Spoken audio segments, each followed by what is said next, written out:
Bienvenida o bienvenido a esta inmersión.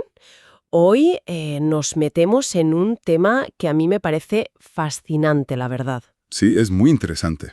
Vamos a usar extractos de un texto, Brujería, motivos y percepciones culturales, para intentar entender un poco mejor por qué algunas personas, pues se acercan a la brujería. ¿Cuál es la motivación detrás? Exacto, desentrañar esas razones. Porque, el material de partida ya nos dice que, ojo, que esto no es una cosa única, ¿eh? Lo describe como una construcción cultural y psicosocial. Eso es, algo que tiene un peso real, un significado en la vida de la gente. Claro, pero que ese significado cambia un montón. No es solo la imagen que tenemos, no, de la escoba y el caldero. Para nada, olvidémonos de eso por un momento. El texto mismo dice que puede ser, una práctica espiritual, una forma de conectar con la naturaleza. O incluso una manifestación artística, dice. Eso. O una tradición cultural muy arraigada. Depende de las creencias, del contexto. Totalmente. Así que esa es nuestra misión hoy, explorar esas motivaciones que el análisis presenta. Venga, vamos a ello. La primera razón que destaca el texto parece muy práctica, ¿no? Muy del día a día. Lo llama búsqueda de soluciones. Exactamente. El análisis lo que sugiere es que en ciertos contextos, claro, existe la creencia de que estas prácticas pueden, digamos, intervenir. ¿Intervenir en qué sentido? Pues en cosas muy concretas. Piensa en intentar mejorar la salud, buscar protección. ¿Protección contra qué? ¿Mal de ojo? ¿Cosas así? Pues sí, contra lo que se percibe como energías negativas o influencias que hacen daño, ¿no?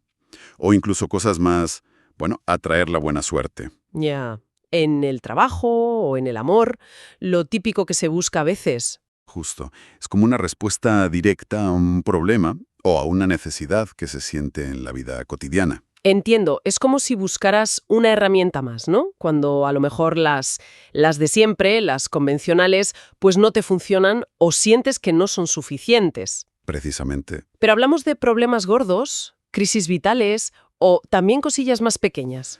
Pues el análisis sugiere que puede ir a las dos cosas, ¿eh?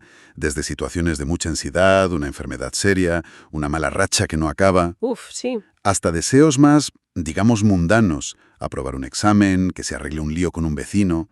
La clave, según el texto, es esa percepción. ¿La percepción de qué? De que la brujería te da una vía, una posible solución donde parece que no hay otras o las que hay no te sirven. Vale, entendido. Y esto me lleva a otra idea que también menciona el texto y que me parece muy potente. Control y empoderamiento.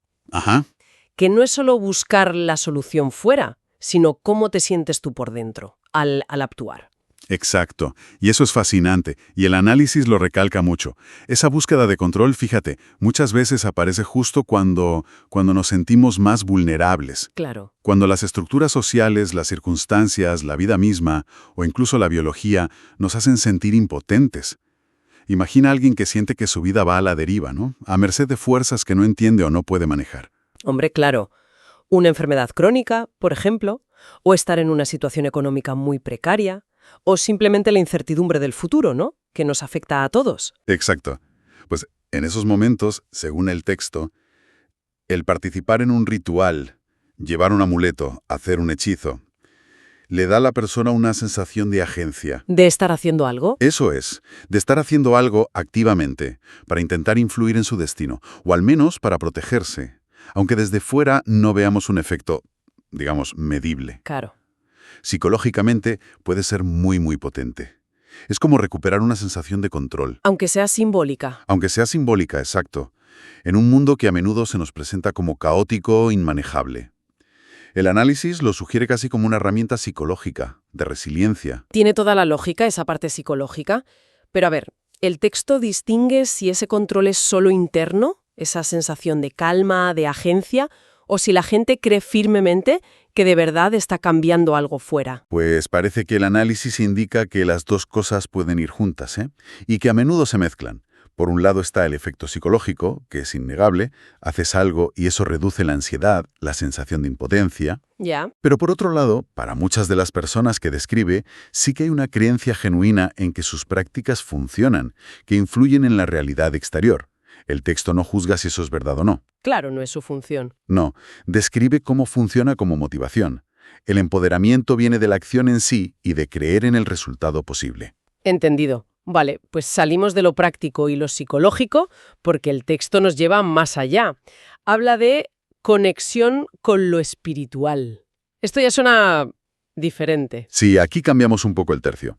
Se presenta la brujería como una vía para conectar con, bueno, con lo trascendente, con algo que está más allá de lo material, de lo diario. Ajá. Para algunas personas, dice el texto, es una forma de sentir un vínculo, pues muy especial y directo con la naturaleza, por ejemplo. ¿Cómo sería eso? Pues piensa en alguien que, no sé, sigue las fases de la luna para hacer sus cosas, sus rituales personales, o que celebra los cambios de estación. Buscan conectar con ritmos que son más grandes que nuestra rutina, ¿no? Como una espiritualidad, más pegada a la tierra, quizá. O más a medida de cada uno, a la diferencia de las religiones, digamos, organizadas. Pues el análisis sí sugiere eso, que para algunas personas la brujería ofrece una espiritualidad, digamos, más personalizable, menos dogmática que las religiones más institucionales. Ya. Puede ser una forma de explorar lo sagrado, lo divino, pero en tus propios términos, de conectar con fuerzas o energías que consideran primordiales.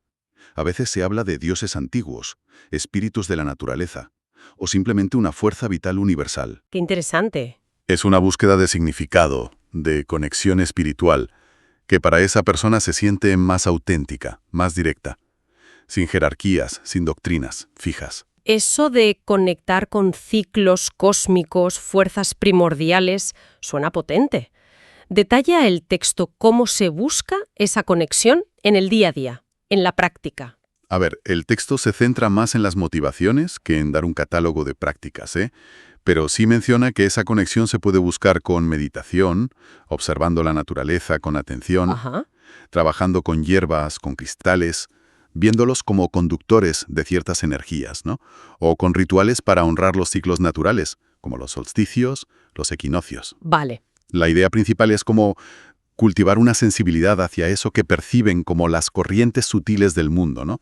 Naturales y espirituales, y sentirse parte de eso. Aquí es donde a mí se me pone la cosa interesante, de verdad, porque el texto dice que esta búsqueda no siempre es individualista, ¿eh?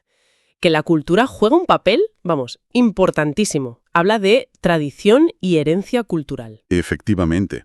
Y este es un punto clave que presenta el análisis. Sí. Para mucha gente, la brujería no es algo que eligen de cero, en plan, me apunto a esto. No es como empezar yoga. Exacto. Es parte de su legado, de su familia, de su cultura. No es algo que descubren, sino algo que reciben. Ya. Y entonces, recurrir a esas prácticas se convierte en una forma muy poderosa de mantener vivas las raíces, de honrar a los antepasados, de conservar conocimientos, historias, rituales, que se han pasado de generación en generación. Es como, no sé, como mantener viva una lengua minoritaria, ¿no? O una receta familiar que te define, pero en el plano de las creencias. Justo eso. Fomenta un sentido de identidad muy fuerte y de pertenencia. Piensa que en un mundo tan globalizado, que tiende a uniformizar todo, Sí, sí. mantener estas tradiciones puede ser casi un acto de resistencia cultural, una forma de decir, esta es mi identidad particular. El texto lo ve como un lazo muy tangible con el pasado y con tu comunidad de origen, aunque esa comunidad ya ni exista junta geográficamente. Entiendo perfectamente el valor de eso, de preservar la herencia, pero ¿plantea el texto alguna tensión aquí? O sea, ¿existe el riesgo, según lo que dice, de que esa fidelidad a la tradición pueda hacer que se sigan manteniendo creencias o prácticas que hoy diríamos, esto es problemático, solo porque siempre se ha hecho así? A ver, el texto que tenemos se centra sobre todo en describir esa motivación, ¿no? La conexión cultural, la identidad que da.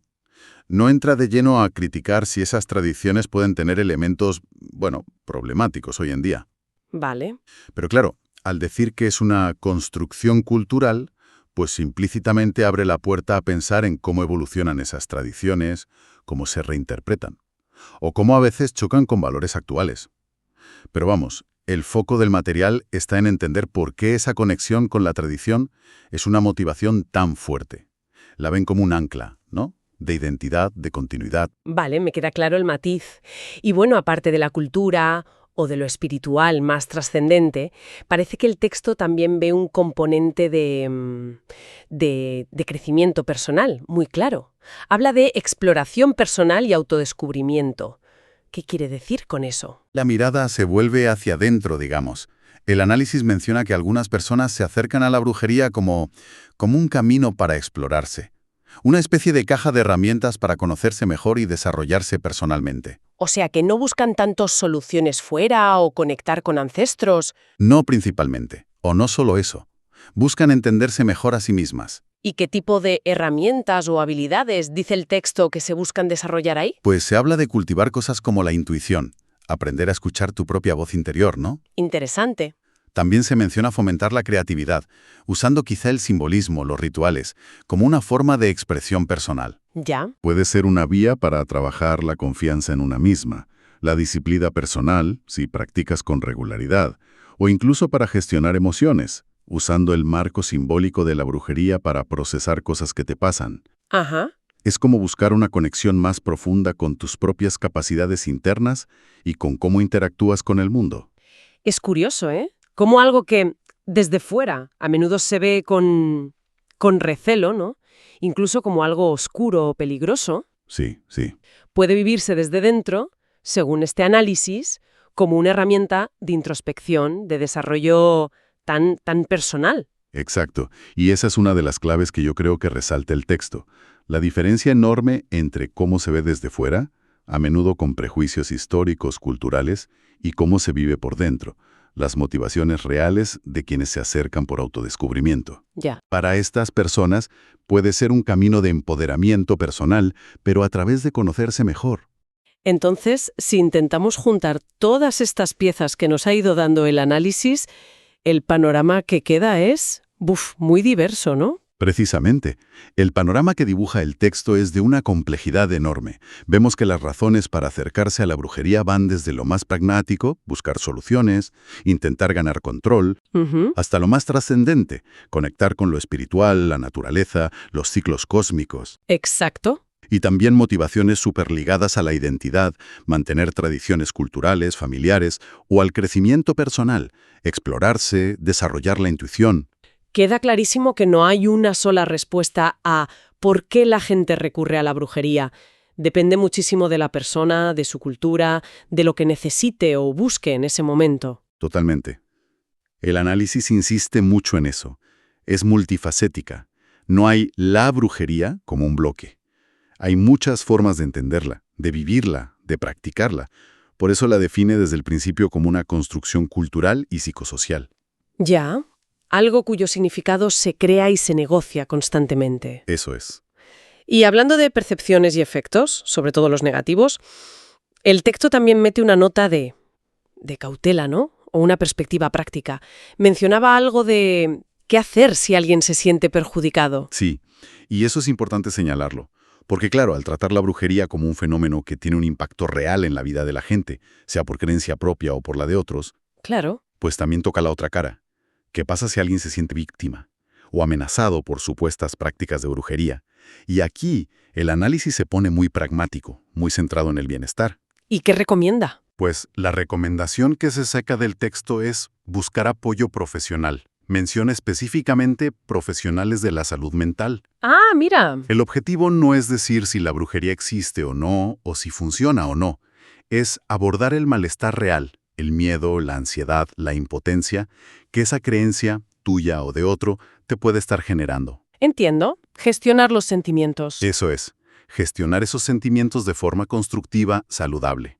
Separar la experiencia subjetiva de miedo de la necesidad de encontrar formas de lidiar con ella. Pues me parece un enfoque muy sensato, la verdad, centrado en la persona que sufre, independientemente de a qué atribuye ese sufrimiento. Exactamente. Pone el foco en gestionar el sufrimiento psíquico. Bueno, pues creo que hemos recorrido bastante terreno con este análisis, ¿eh? Hemos visto un abanico de razones súper amplio. Sí, la verdad que sí. Desde buscar soluciones tangibles, necesitar sentir control y empoderamiento, hasta la conexión con lo espiritual, la naturaleza, pasando por el peso de la herencia cultural, la identidad y ese camino más íntimo de autodescubrimiento. Ujú. Queda claro que, según este texto, la brujería es un fenómeno vamos, mucho más complejo y con muchas más caras de lo que solemos pensar por los estereotipos. Sin duda alguna. Y esta exploración de las motivaciones, tal como las presenta el texto, quizá nos deja con una pregunta.